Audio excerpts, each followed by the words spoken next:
Hola y bienvenidos a Deuces Wild Daily Hustle. Soy Enrique Byrnes y presidente es el mejor cerveza. Dadwater son los mejores bebidas.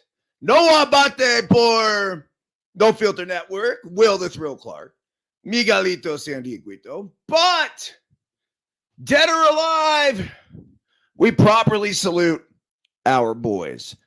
Yes, yes, yes, yes, yes, yes, yes. Woo! Remember this, folks. When we are juiceful, we are useful. And when we are juiceless, we are fucking useless. Yes, we all know that. So I pulled that one off yesterday with Hunter Pence. And Hunter was actually the guy that brought that to the Giants. Yes, yes, yes. Well, of course, anything worth doing is worth overdoing. And so we've taken it one step further here at the Daily Hustle and have added a few more yeses.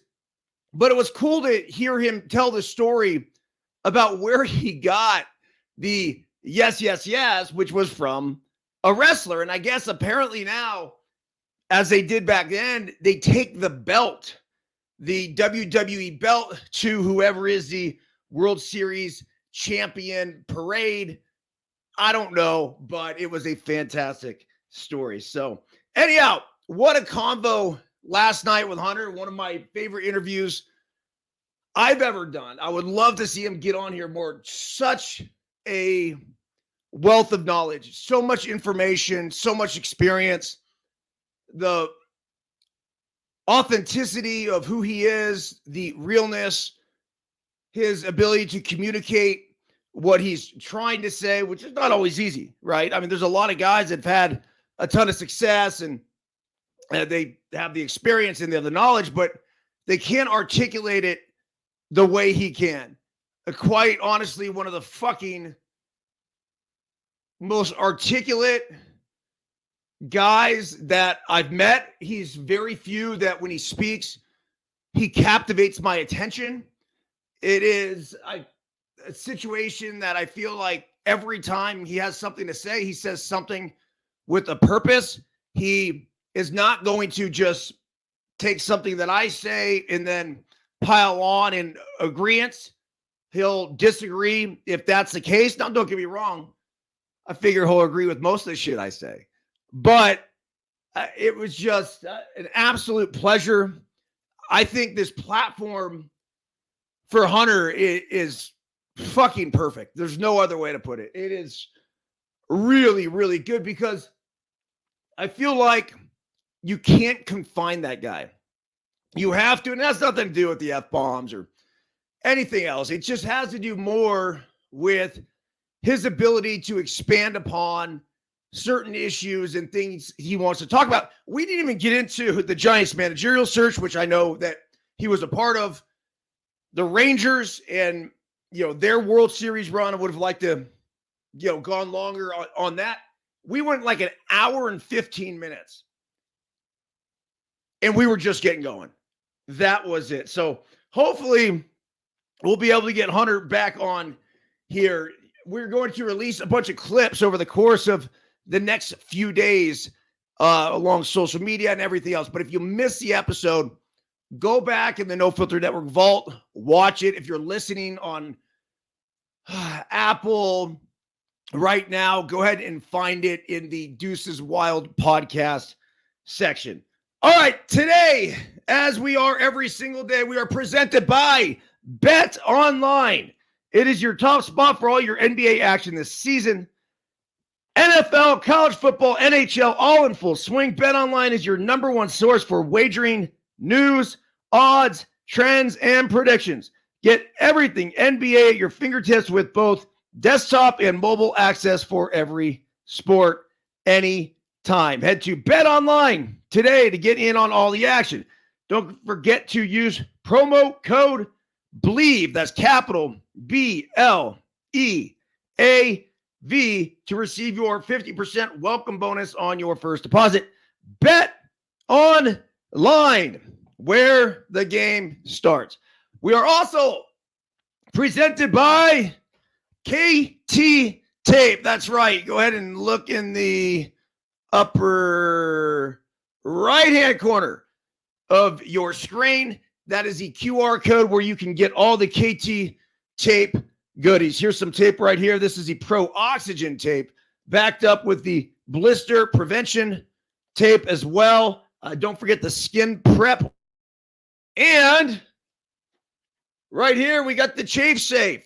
That's right. Keep your package tight, clean, nice and neat. It is very simple. The tape lifts the skin up, which then allows the blood to more easily flow to that area, reducing inflammation, reducing any pain you may be dealing with. I use it on a regular basis. It is something that keeps me hard charging life the entire time. And then,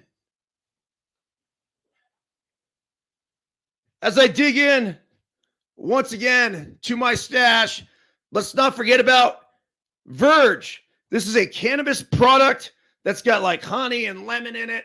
My dude Jory has hooked us up with all kinds of stuff right here. It is fantastic. I take one of these, I don't know, 1, 2, 3, 4 times a day. It helps with focus. It helps with energy and puts me in the right state of mind. So on that note, salute to all.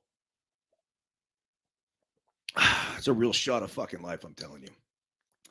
All right, so today's daily hustle, electronic email communication.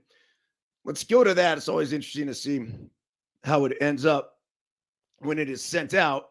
And here we are. Buenos dias. Today is Thursday, November 9th, 2023. By the way, if you have not signed up for the daily email, the daily hustle email, that is, go to ericbyrnes.com, EricByrnes.com. Put your email address in there and you will receive the daily hustle email Monday through Friday, typically. The daily hustle quote of the day: control what you can control. Consistency is king. Practice, practice, practice. But don't over practice in one day. Such good advice. Fucking water your garden every day. Do not miss. Consistency is king. If you can practice and master boring, you will master this game. 4-time All-Star, 2X World Series champ Hunter Pence last night on No Filter Network. Daily Hustle translation: our attitude and our effort is a direct reflection of who we are as athletes and people. By tending to our garden, we create a consistent routine dedicated to continual growth. There is no substitute for hard work, and we must become comfortable doing the mundane. Practice isn't always exciting, but it is necessary. Our ability to work on and perfect boring details is what will inevitably give us the tools to master the game. Throughout the course of my career, beginning in high school and continuing all the way through 11 seasons in the major leagues, I established a consistently evolving routine that was oftentimes boring. Yet, each day I would continue to chop wood and carry water, knowing that the routine was a vital and necessary component in my overall growth as a baseball player and as a person. Taking it a step further, no matter what we do in life, there is no shortcut to sustained growth leading to lasting success. Each day we have no choice but to attend to the seeds we have planted. And as our dude Hunter suggested, don't ever forget to water your fucking plant. Simple as that. Such a good interview. Again, go back and watch that. I provided the links in the Daily Hustle email this morning. All right, a few of the articles that I wanted to get to. Let's start at the top of the list. Look, we're a life optimization podcast / baseball podcast / well, who knows what we're going to talk about each day. But when we got a huge hire like this, we talk about it. My man, my dude, no yank, no pull, Ron Washington hired by the Los Angeles Angels as their next manager. What a fucking gem. One of the most beautiful people that I've met in my entire life, on or off the field. He has been with the Braves for a number of years now. He's said to have been a huge factor in their World Series run and their big turnaround within that organization. And this comes on the heels of him taking the Texas Rangers to the World Series himself all the way back in 2011 when they had that epic showdown with the St. Louis Cardinals. Unfortunately, they were about an inch away from Nelson Cruz catching that ball and winning a World Series. But Ron Washington has not had a chance since then to come back and manage. And that was his first stint. And they will tell you that your second, third time around, if you look at all great managers, all great coaches in just about any league, that is when they dial it in. Look for Ron Washington to have success, and a fuck ton of it in Anaheim. It's a matter of figuring out, though. You're only as good as your players. And if they can get him the players to work with, I can't tell you how excited I am to watch him manage. Again, he used to go out and he would do his early work. So he'd be out there with Chavi and Ellis or whoever.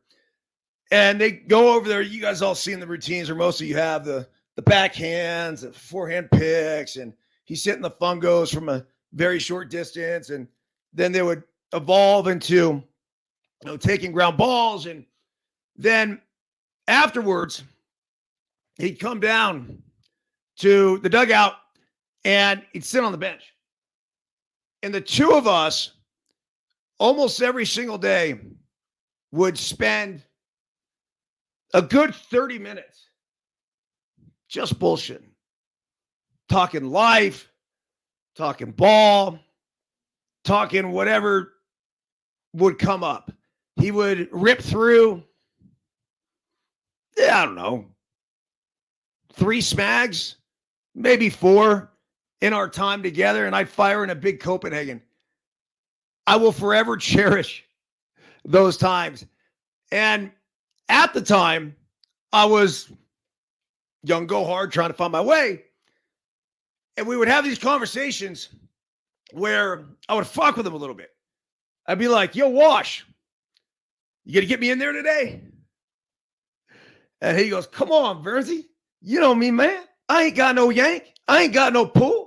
Come on, motherfucker. You're going to have to play your way in this bitch. I'm like, you're damn right, Wash. I have been. Get me in there. And we just have fun. We go back and forth. But what a stand-up dude. It was a guy that always believed in me, always had my back. And he's right. He didn't write the lineup. But ultimately, that was it. I had to figure out a way to play my way in there. And, the story goes where I basically held him captive with a 22-game hitting streak. But just one of those people that he has this crazy ability to make you laugh at any point, but the knowledge and information that he has is so next level, and his ability to communicate it is everything. And he speaks to people from all walks of life. Like, this is a guy that grew up in the 9 and really proud of it in New Orleans. And I was with him when New Orleans went underwater and his home was flooded and all his family and friends. It was a really gnarly scene. And so, here's this guy that he's had this, very interesting, very different upbringing. But, when we were together, I would consider him, even though he was a coach, like one of my best friends in the game of baseball. So there's no doubt in my mind he will do well. He will surround himself with the right people in Anaheim, and it'll be fun to watch that go forward. So let's see here. It says, howdy, I'm your host, Houston Mitchell. Let's get right to the news. Interesting. This is a LA Times article, and we have Houston Mitchell as a host for our article. I've never heard of a host for an article. The Angels hired Ron Washington as their new manager. The team announced Wednesday. The news comes after Washington came to Arizona to interview for the position on Tuesday night, according to multiple reports. Washington becomes the 23rd manager in Angels history and their fourth since the Mike Scioscia era. It's a move back into a baseball position that Washington has wanted to make for several years. Washington managed the Texas Rangers from, this is totally wrong, it says 2017 to 2014. The Rangers won 2 American League pennants in that time, making 3 postseason trips. I mean, I don't know if it was 07 to 2014. I don't know, something like that. During the 2022 All-Star game at Dodger Stadium, Washington told the Times that he wanted to manage again, no matter the circumstances of any prospective team that might call on him. Wherever the opportunity is, I can go and build. Washington said at the time. Washington 71. Holy shit, Wash. 70 fucking 1. He's worked as a third base coach for the Atlanta Braves since 2017. The Braves have been in the playoffs every season since 2018. We're winning the World Series in 2021. He's great, tremendous, outstanding. You're not going to find better. Alex Anthopoulos, the Braves president of baseball operations and general manager, said of Washington, a guy who's one, high energy, level respect is off the charts. Someone the players will go through a wall for, I can guarantee you. As word is spreading today, Angels players are incredibly excited and Braves players are incredibly sad. Washington and Dave Roberts of the Dodgers are the only black managers in the majors. So anyhow, just a fantastic hire by the Angels. And here's something else that came out. 2024 power rankings. I mean, isn't it a little early for that? We have no idea where Shohei Ohtani's even going to play next year. And we're already laying out 2024 power rankings? What the fuck, man? Okay. On that note, I'll play the game. They have the Braves listed at number 1 right here. Why? Our voters are not fazed by a frustrating and still a little bit shocking postseason exit. Apparently not. They've got a guy who's probably about to win his first MVP award, and all the truly important players are fully signed and on board. Okay, I get that. Number 2, the Rangers. You got to flip-flop these, though. To be the champs, you got to beat the champs. Rangers number 1. There's no other way to put it. It says it's amazing what one postseason run will do. The Rangers were a happy success story for most of 2023, but they lost their AL West title on the season's final day and were thought by many to be in danger against the Rays. Yeah, we know how that ended up. They're champs. And again, if you want to be the champs, you better fucking beat them. Number 3, the O's. I don't know. This might be a little high. They're coming, though. That's for sure. Postseason outcome was a disappointment, to say the least. Everything went right for the O's, went wrong in the postseason. Jackson Holliday, the number 1 prospect in all of baseball. I can't wait to see him. You add him to that lineup, and it just gets gnarlier than it already is with Gunnar Henderson and Jackson Holliday back to back. That will be absolutely filthy. They still need some pitching. Number 4, the Phillies. Yeah, we'll see what happens with Aaron Nola. See where he signs. And then number 5 is the Rays. Are we giving the Rays too much credit? Seriously? You're going to put the Rays above the Astros? You're going to put the Rays above the Dodgers? No fucking chance. I get it if you want to put the Rays above the Yankees. You want to put them above the Mariners. I'm good with that. Putting them above the Astros and the Dodgers? No chance. All right, since the rest of the field, Astros, Dodgers, they're 6-7. Blue Jays, Mariners, Twins, D-backs. So the D-backs who are in the World Series, they have them at fucking 11. Yankees, Cubs, Padres, Reds, Red Sox, Mets, Brewers, Marlins, Giants. So the Giants are at number 20. Guardians, Cardinals, Tigers, Nationals, Angels at 25. So Ron Washington will be taking over the 25th best team in baseball, according to MLB.com right now. At least perspective. 26 is the Pirates, White Sox, Royals, Rockies, and hey, the A's going ahead and rounding out the bottom of the barrel. All right, the next big story that I wanted to get to here, and by the way, everyone joining live on No Filter Network, thanks for joining. Hola y bienvenidos, John Davis, Collierville, Tennessee, John Emmanuel Ramos, Henderson, Makati City, Amo out there in Chattanooga, big Braves fans. Dude, Amo, no way they should be number one. You can't give them the title. They didn't win it. Anyhow, if you guys ever want to join the live, go to nofilter.net. We go Monday through Friday at about 8-ish. Usually sometime between 8 and 9, we start the stream. Okay, Jason Kelce had a perfect response for being named finalist for People's Sexiest Man Alive. Eagles center Jason Kelce now finds his name next to a list that includes Patrick Dempsey, Chris Evans, Paul Rudd, Michael B. Jordan, Idris Elba, Dwayne "The Rock" Johnson, and David Beckham, among others. This impressive list of names features People Magazine's annual Sexiest Man Alive 2023 winner Dempsey, along with others who have taken the title in past years.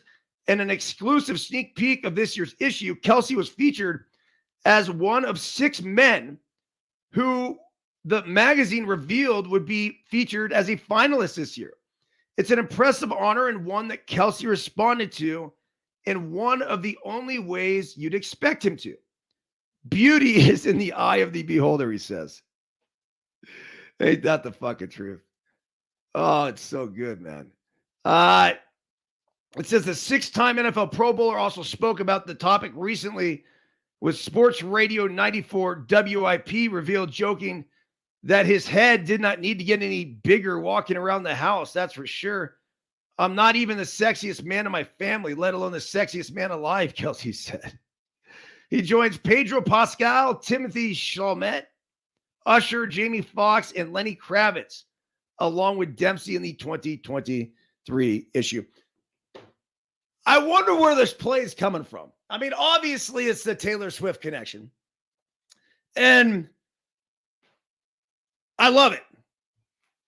I do think it would have been funny if you put both brothers there, because there is something really endearing about Jason Kelce as opposed to Travis. Like Travis, he's got the looks, right? He's got the body. He's tall. He's lean. He's got the most famous chick in the world as his girlfriend. He's got everything.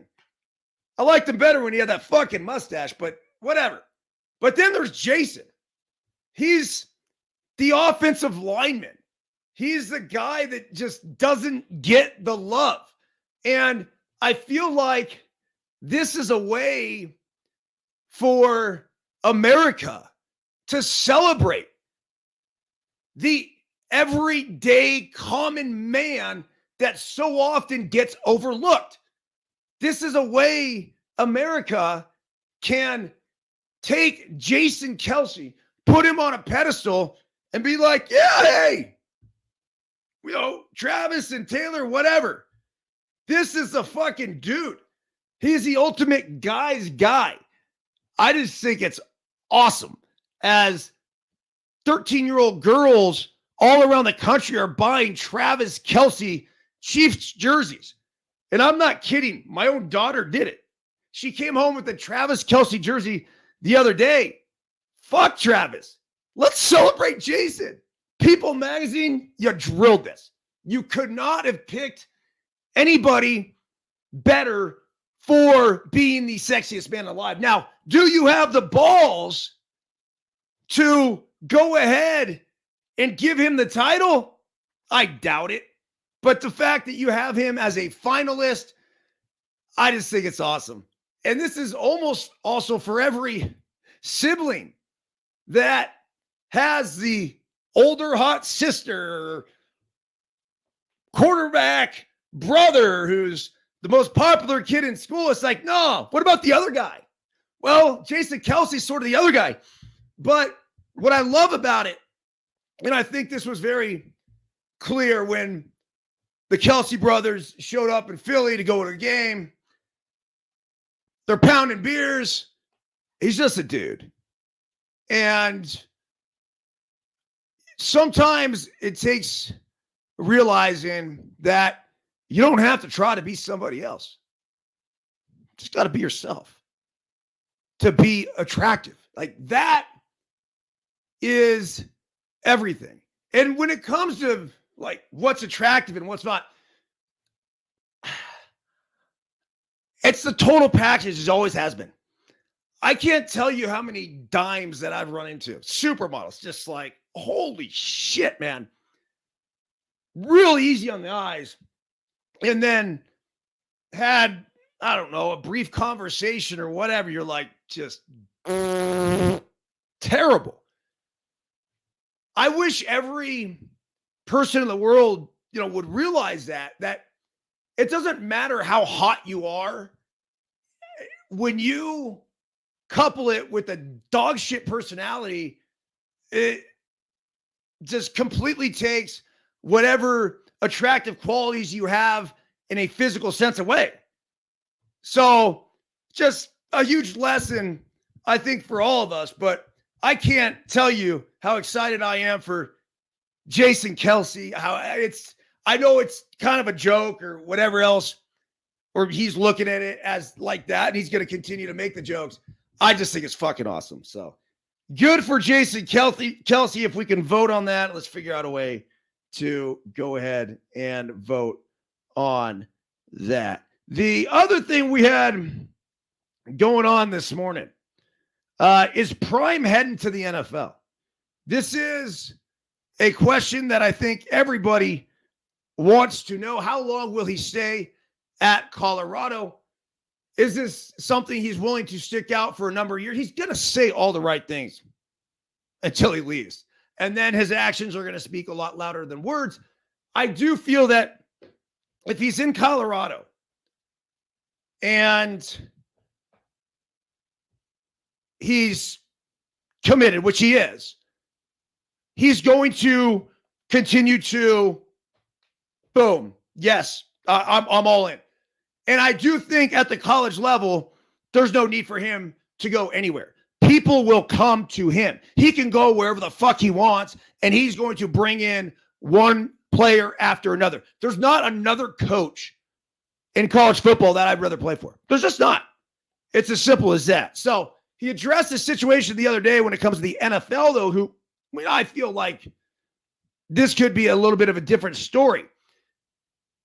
I do think, though, that Deion's impact at the college level is going to be far greater than it ever would at the NFL level. Number one, in the NFL, the players usually don't give a shit. They're on their own program. They're going to do their own thing. They look at Deion. They're like, yeah, Hall of Famer, but yeah, whatever. These guys are professionals.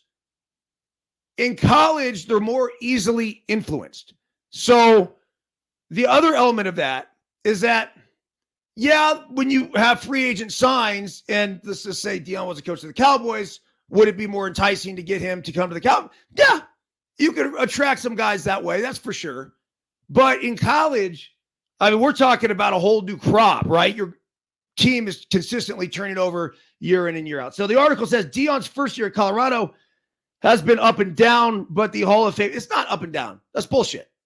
There's no way you can fucking say that. This team won one game last year. As soon as they started 3-0, it's like they could lose every other game for the rest of the year and it didn't matter.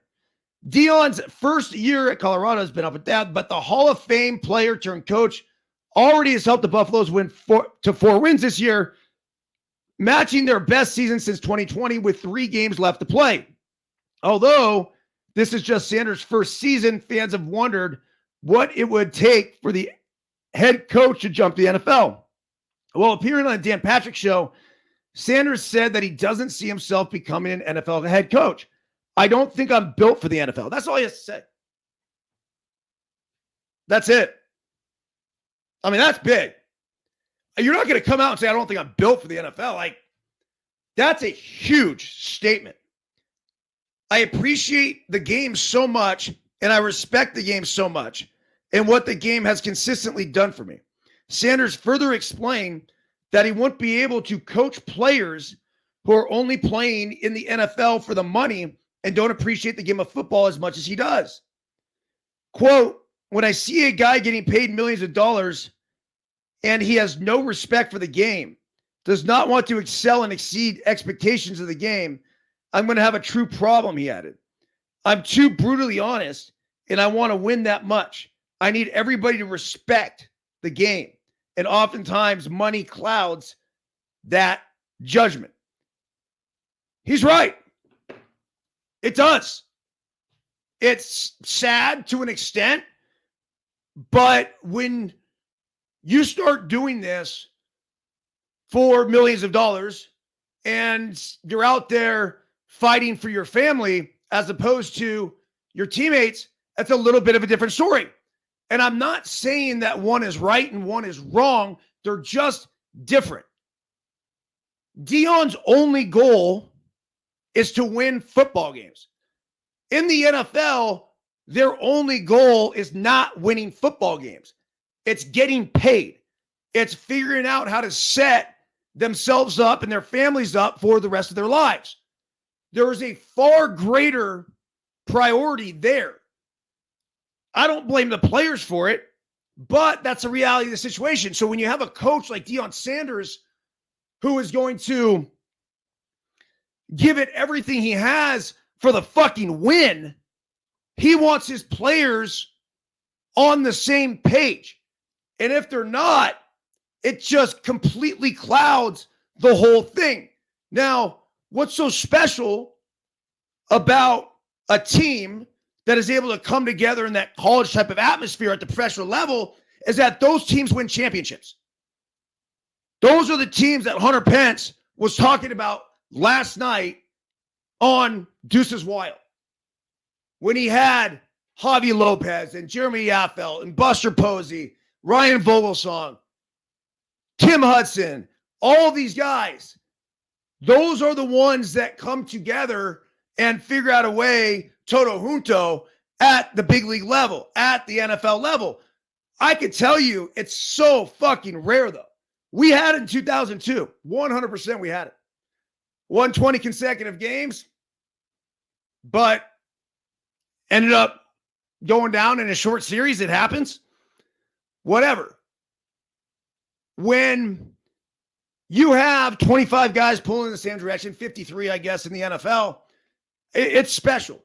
But you cannot assume that you're going to create that year in and year out, especially when you don't have control over the players, over the contracts, and you're dealing with grown-ass men as opposed to influential young college students. So I totally agree with Deion there. Dan Patrick did ask whether Sanders would coach his sons Shadur and Shiloh if they are on the same team in the pros, and Sanders definitely dodged the question. I'm not thinking down the street that far. And I agree. And at some point, if you're Deion, I gotta believe you don't want to coach your kid forever. You just don't. Like, you want to be a support system for him. But even the fact that he's doing it in college is typically going far beyond where anybody else would. The way I look at it, because obviously I coach Biscuit and give him as many tools to develop as a young man and young ball player as possible.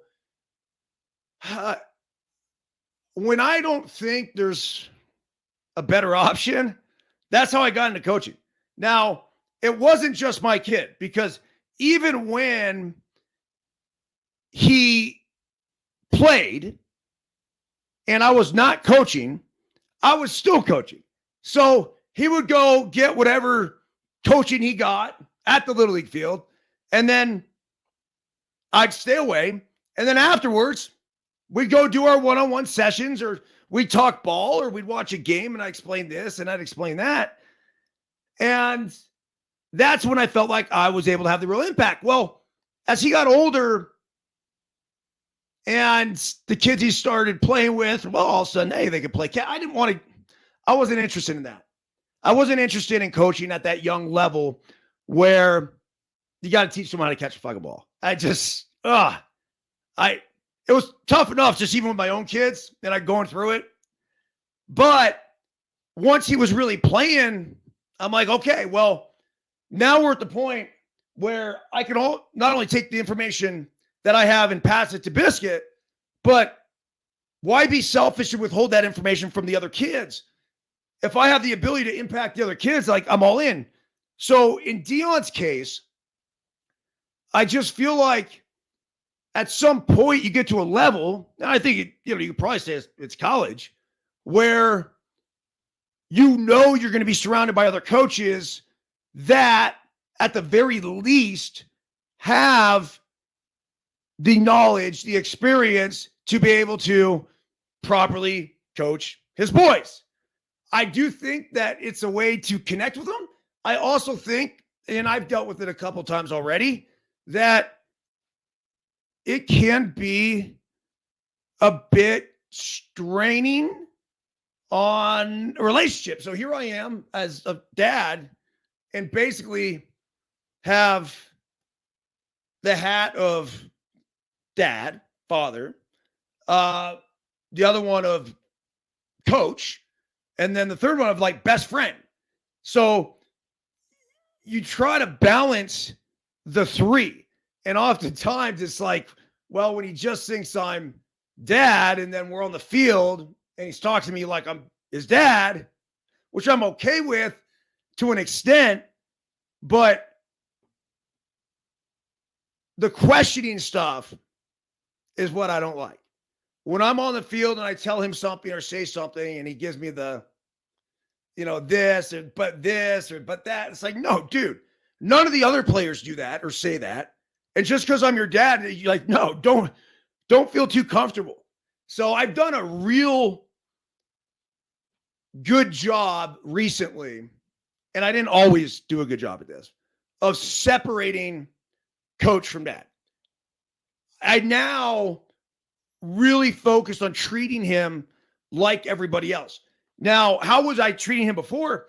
I was harder on him, as most dads are, than the other players. Well, I needed to harden up on the other players a little bit and soften up on him and just get everybody on the even playing field. So I asked this question, no matter who it is that say does something great or does something bad or whatever. I just want to speak to them as our players. That's the role. When I'm coach, I'm coach. That's it. So I've really focused on that. And I don't know. I guess I 100% could do the high school thing. St. Francis job came up. Crossed my mind for sure to coach him in college. Yeah, I probably could. I know I could. I mean, I don't think there's any question. I think I could still be adding value there. The one spot that I promise you I would have zero interest in coaching my own kid is at the professional level. It's a whole different ballgame. It's a business. And you have to do everything in your power. The only thing that matters there is winning. That's it. And I couldn't imagine, because Cal Ripken Sr. managed his boys. He had Cal Ripken Jr. and Billy on the same team. I mean, what a fucking crazy situation that must have been. And you had Billy, who's this, utility bench guy, and then you have Cal, who's a superstar. So I couldn't necessarily imagine that one right there. It's okay. It says, in the interview, Sanders did mention that he expects Shedeur to stay at Colorado another season instead of entering the 2024 NFL draft, which is why he hasn't thought about coaching him in the NFL. Okay, that pretty much will do it. I think, what did I say, 36? 06. Yeah. I'm trying to hit the 47-minute mark that Giuseppe Pepe Manuele always request. So let's hit one more right here, though, because this is something that I'm obviously crazy passionate about. It's consumed a lot of my life. As a matter of fact, when I get done here, I'm heading to the rec center to go take on everybody and anybody in the Truckee area who wants to play pickleball. I went to the rec center the other day for the first time. I was the youngest by 20 years. I'm not fucking with you. I mean, at least 10. It was crazy. That's why I love this sport so much. So there's an article in Women's Day. That's right. All about pickleball. And it says everyone's new happy place, a pickleball court. The sport taking over the nation is a pretty big deal. That's good. Pickleball, often described as a mix of badminton, ping pong, and tennis, was invented and named after local pickleboat races by three friends back in 1965. But in recent years, it's become America's fastest growing sport. A pickleball court has a special non-volley zone on each side of the net called the kitchen. If you haven't tried it, let us help you and get your head and heart into the game. There's no intimidation factor. Quote, it's physically easy to do. You learn it fast and you can always get better.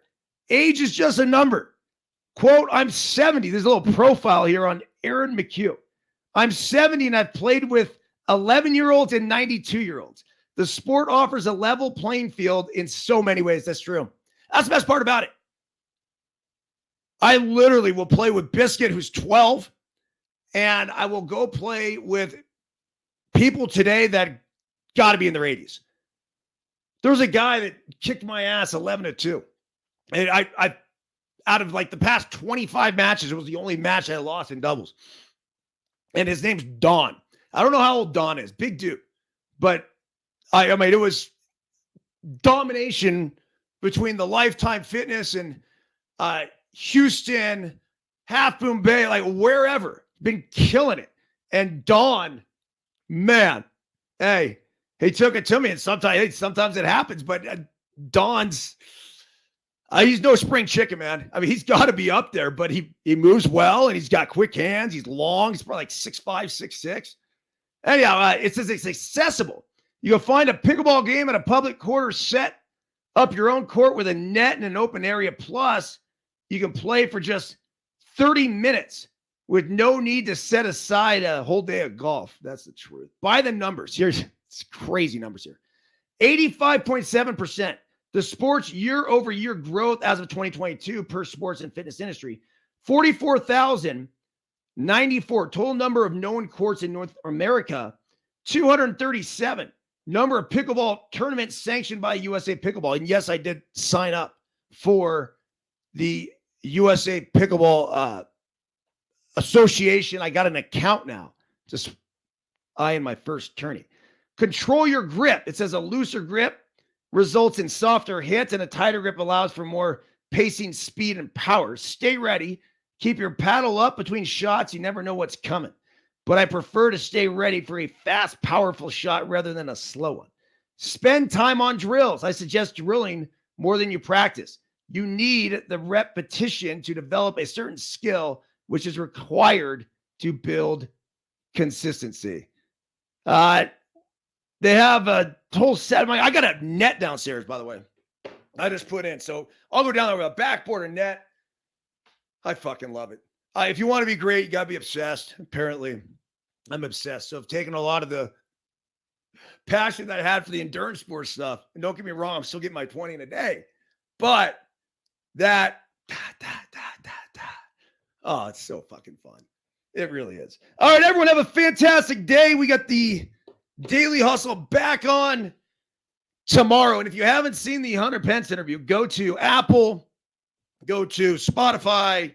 If you just want to listen to it, and obviously you can listen to it and watch here on NoFilter.net. All right, everyone. Have a great day.